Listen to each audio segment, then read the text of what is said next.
Salut à tous, Kwame Sport. J'espère que vous allez bien, peu importe l'heure et l'endroit où vous regardez cette vidéo. Avant de commencer, cliquez sur like, abonnez-vous et activez la cloche de façon à être tenu au courant quand je posterai de nouvelles vidéos. Je suis récemment tombé sur une interview de Victor Ortiz. Pour ceux qui ne connaissent pas Victor Ortiz, c'est un ancien champion WBC de la catégorie welter.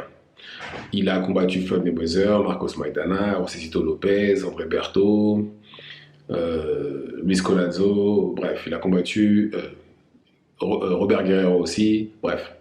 Il a partagé le ring avec énormément de monde. Mais il est surtout connu pour avoir infligé la première défaite de Berto, André Berto. Très beau combat d'ailleurs, c'était le combat de l'année cette année-là. Mais il est aussi connu pour avoir mis un coup de tête à Floyd Mayweather et pour avoir perdu contre lui au 4e round. C'était en 2011. Et là, en fait, je suis tombé sur une interview de lui, sur un média qui n'est pas du tout sportif. C'est Vlad TV. Vlad TV, pour ceux qui ne connaissent pas, c'est un média hip-hop, enfin, principalement, mais qui reçoit aussi énormément de joueurs de basket, qui reçoit et quelques boxeurs, notamment il a reçu Zach Judah, l'ancien champion incontestable de la catégorie welter, il a reçu Mike Tyson, il a reçu Larry Holmes, enfin bref, il a reçu des légendes. Et là, il a quelqu'un de beaucoup plus jeune, pour la première fois, un boxeur beaucoup plus jeune que ceux qu'il a en face de lui en temps normal. Et durant cette interview, en fait, il a parlé de sa vie, d'ailleurs, très très bonne interview, hein, il a de très très bons storytellers, et il a une vie plutôt difficile. Hein. Il a été abandonné par ses parents, il s'est fait tout seul, sa sœur a eu un enfant très jeune, il a dû s'en occuper, enfin bref. Allez voir l'interview sur Vlad TV, franchement, c'est vraiment intéressant. Et bien entendu, il a parlé aussi de sa carrière. Comment il a commencé à boxer, il a été entraîné par une ancienne victime de Mike Tyson, enfin non, pas une ancienne victime, un ancien adversaire de Mohamed Ali, Ron Lyle, voilà. Il a été entraîné par Ron Lyle, il a été entraîné par Robert Garcia, par le frère de Robert Garcia aussi. Et il parle de sa carrière, des combats qu'il a menés, etc.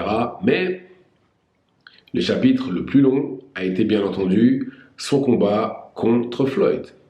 Alors, je le répète ce que j'ai dit au début, pour ceux qui n'ont pas suivi, quand il a combattu Floyd, il sortait d'une grosse victoire contre André Berto. C'est très clairement la première grosse victoire la plus grosse victoire de sa carrière, c'est contre André Berto. André Berto qui était le champion, qui était invaincu. Ils ont combattu, je ne sais plus si c'est en 2009 ou en 2010.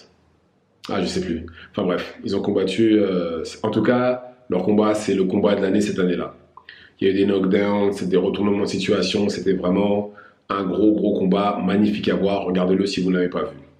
Et il a obtenu la ceinture WBC. Il est devenu champion pour la première fois. Et grâce à cette victoire et de son ticket, appelons ça comme c'est comme ça que ça se passe avec Floyd. Hein. Floyd en général, si vous regardez bien, peu importe qui c'est, hein, ils sortent toujours de grosses victoires. Et là, il sortait d'une grosse victoire et il a validé son ticket pour un combat contre Floyd. Floyd a gagné le combat par KO au 4e round, après avoir enchaîné un 1-2 à Victor Ortiz. Mais avant ça, il y avait eu un arrêt de l'arbitre parce que Victor Ortiz avait délibérément mis un coup de tête à Floyd. Mais on va en revenir là-dessus plus tard. Pour l'instant, on va se baser sur les dires de Victor Ortiz. Alors, le combat n'a duré que 4 rounds, d'accord ? Selon Victor Ortiz, il a gagné les 4 rounds. Et il le dit même dans l'interview, qu'il faut regarder le combat sans le son. Puisque c'est vrai d'ailleurs, très souvent les commentateurs ont tendance à ne pas être justes. Ils vont plus favoriser l'un que l'autre. Regardez notamment les combats de, je sais pas, Canelo par exemple. On dirait qu'il ne s'est pas touché des fois. Notamment contre Golovkin. Enfin bref. Mais pour lui, il n'a perdu aucun round. Et aussi, il mentionne que Floyd lui aurait mis des coups de coude.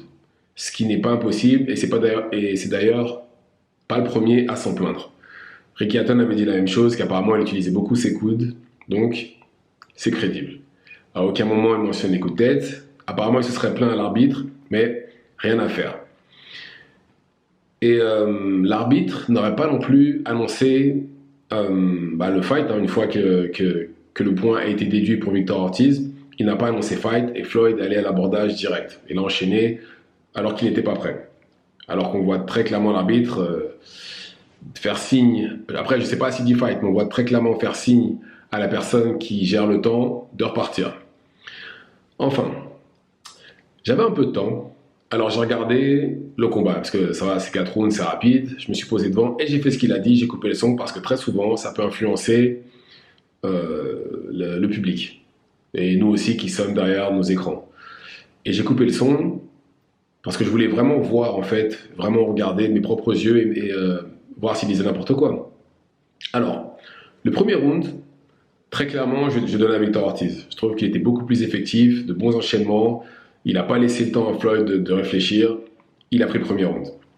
Le deuxième round, par contre, Floyd est revenu. Sa main droite a été très très active, très très effective. Il est resté devant lui. Ça a fonctionné, il a pas mal contré aussi. Troisième round, pareil. Il était même plus effectif que dans le deuxième round. Main droite qui fonctionnait très bien. Son jab aussi. Quatrième round, j'ai envie de dire égalité.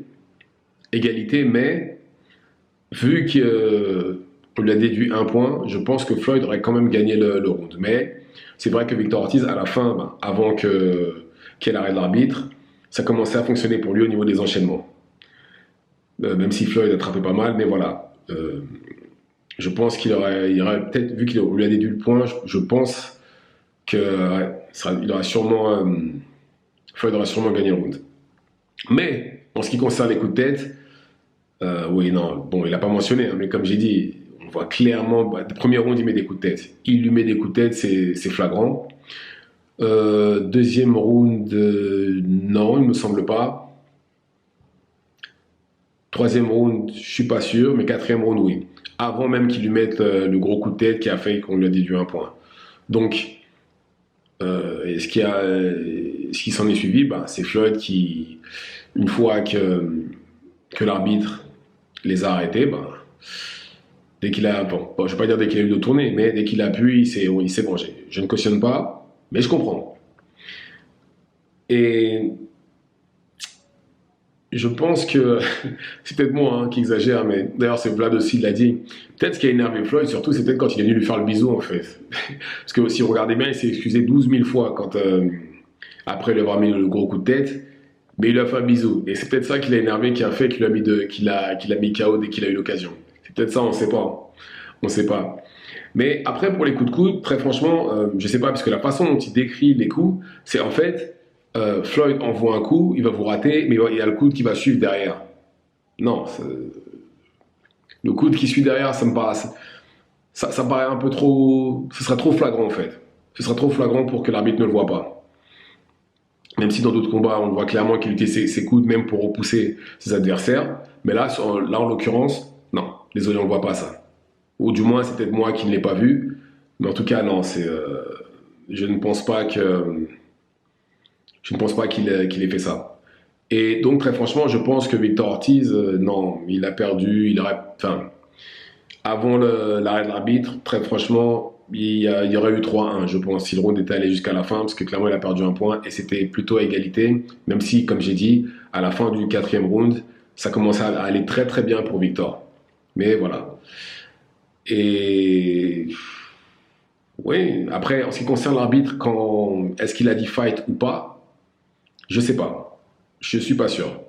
Mais on le voit clairement faire signe à la personne qui gère le temps de recompter. Donc après, est-ce que l'arbitre est responsable? On ne voit pas, déjà, il ne regarde pas ce qui se passe. Il ne regarde pas l'action, il regarde la personne qui gère le temps. Donc, maintenant, est-ce qu'il a eu tort? Est-ce que l'arbitre est à mettre en cause? Je sais pas. Je sais pas trop. Je suis pas sûr. Mais en tout cas, voilà, je pense que Victor Ortiz, il se trompe. Ce combat-là, il ne gagnait pas du tout. Il ne gagnait pas. Et même, on ne peut pas prédire, on peut pas prédire l'avenir. Oui, Floyd aurait gagné 5e round. Non. On va se baser sur les faits, sur les 4 premiers rounds. Et très clairement, sur les 4 premiers rounds, pour moi, il y a 3-1. Le premier pour Victor Ortiz, les 3 autres pour Floyd. À cause du point, de la déduction de points. Mais en tout cas, c'est dommage que le combat ne soit pas allé jusqu'au bout parce qu'on aurait pu avoir une version de Floyd versus Maidana avant Floyd versus Maidana, parce que c'était bien parti pour, vu comment Victor Ortiz combat et vu l'intensité qu'il mettait. Si vous avez vu le combat contre André Berto, vous savez très bien de quoi je parle. Vous savez très bien de quoi je parle et c'est dommage. Et c'est dommage tout court même que le combat se soit terminé comme ça. Mais voilà, je ne cautionne pas, mais je comprends. On peut pas mettre des coups de tête indéfiniment sans qu'il y ait de répercussions. Et lui, là, ce jour-là, ben, Floyd, il a décidé de répondre à ces attaques. Malheureusement, il n'aurait pas dû céder. Ça aurait été plus intelligent de sa part, justement. Parce que je pense que c'est ça. Je pense pas qu'il ait saisi l'opportunité de. Voilà, parce que. Je pense pas que ce soit ça. Je pense clairement que c'était à cause de la colère qu'il a réagi comme ça. Et d'ailleurs, quand vous regardez l'interview de post-combat contre, je crois que c'est Larry Merchant, où clairement il s'énerve contre lui, bon, parce que Larry Merchant, il faut dire ce qui est. Hein. Il était là, il n'arrêtait pas de le piquer, puis à un moment il s'est énervé. Il lui a dit qu'il connaissait rien de la boxe et que HBO devrait le virer. Et il lui a répondu, si j'avais 30 ans de moins, je t'aurais botté les Non. Même si Larry Merchant avait 50 ans de moins, il n'aurait rien fait. Larry Merchant n'a jamais été un combattant, c'est un journaliste. C'est tout. Mais en tout cas, je pense qu'il y aurait dû avoir un rematch. Et normalement, à la place du combat du week-end dernier contre John Gotti, ça devait être le rematch contre justement Victor Ortiz. Il avait signé le contrat, tout ce qu'il faut. Mais pour des raisons inexpliquées, il a préféré John Gotti. Allez savoir pourquoi. Bon, même si ça aurait été un combat d'exhibition, hein, il n'est plus professionnel, Floyd. Mais voilà, ça aurait été bien qu'il y ait un rematch de façon à ce qu'on puisse voir ce que ça aurait donné si le combat était allé jusqu'au bout. S'il y avait pas, avec un bon arbitre et les deux combattants en pleine forme. C'est dommage. Mais bon, en tout cas, Victor Ortiz a dit qu'il combat encore. Il a dit qu'il voudra encore combattre pendant encore quelques années, qu'il se sent bien, etc. Il a quand même 37-38 ans. Bon. Après, je pense qu'aujourd'hui, avec la technologie, c'est possible de combattre jusqu'à, on va dire, 40 ans. Surtout que lui, il a pris des pauses pour pouvoir faire des films. Mais, je sais pas, parce qu'il a quand même, sur ses 6 ou 7 défaites, il y en a quand même 5 par KO. Hein. Enfin, 5 par... Soit KO, soit arrêt de l'arbitre, ou soit il s'est pas relevé. C'est dans ces eaux-là. Mais, voilà, en tout cas, Victor Ortiz, pour moi, il n'a pas gagné les 4 rounds. Non, il en a gagné 1 sur les 4. Et il lui a mis des coups de tête, c'était clairement volontaire, et je pense que c'était même la stratégie qui a été mise en place.